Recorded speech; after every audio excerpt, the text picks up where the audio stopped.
Feudalizmi është në thelb është pronësia mbi tokën. Pra ti ke një sistem ku dikush është pronar i kësaj toke dhe e trashëgon.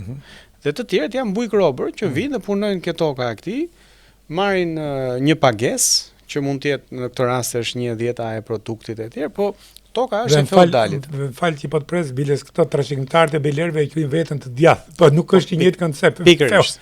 Më kupton? Pra këtu është keq kuptimi dhe një nga arsyet. Jo keq kuptimi, më është ignoranca thuj.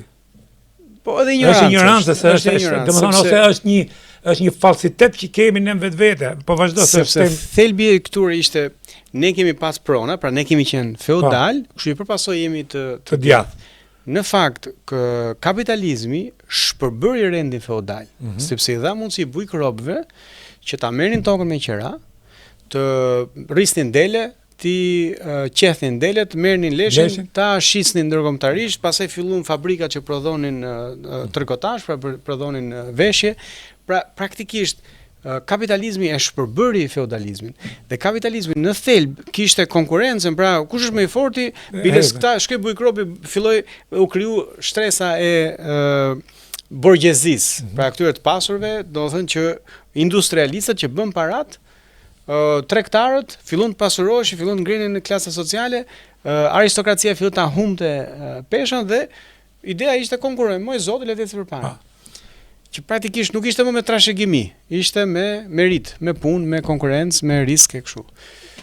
Kështu që po këto konfuzohen, edhe quhen të dyja të djatha. Në fakt, domethënë historikisht ata kanë qenë një konflikt të thellë me njëri tjetrin. Këtë e kam të qartë, por për ta myll, ju mendoni se ka pas zhvillim të djathtas? Po se ne s'kem pas kapitalizëm. Pra nuk e kaluam etapën kapitaliste. Ai që the ti, pra pratikisht ne kalum nga feudalizmi, shkoi luftë dhe pastaj erdhën më njëherë komunistët. Më kupton, kështu që ti nuk patëm një fazë dhe pastaj na erdhi demokracia, që është njësoj si belerët e Turqisë që i morën titujt e pronat nga Turqia dhe këto erdhën me dy gishta dhe trashëgimia komuniste morën gjithë pronat publike dhe lejuan shkatërrimin e pronës private dhe ne kemi një problem sot me Voronën, pra ku është instalimi i djathtës këtu nuk e kuptoj. Pastaj mos thym si filozofi politike e doktrinë ekonomike që kur ke parë ti zhvillim të djathtës gjatë këtyre 35 vjetëve nga forca që pretendon është e djathtë,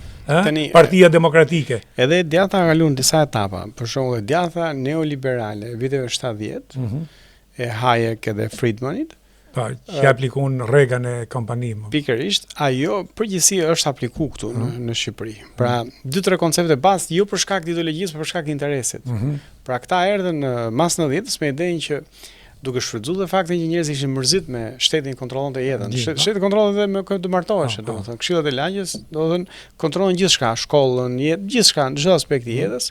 E shfrytzuan këtë duke thënë që shiko, shteti është i keq, hajt ta shkatërrojmë. Pra ta privatizojmë, ti privatizojmë fabrika, të shesim pasurinë e përbashkët, pra pasurinë publike e tjerë, që ta privatizojmë se privati është më eficient.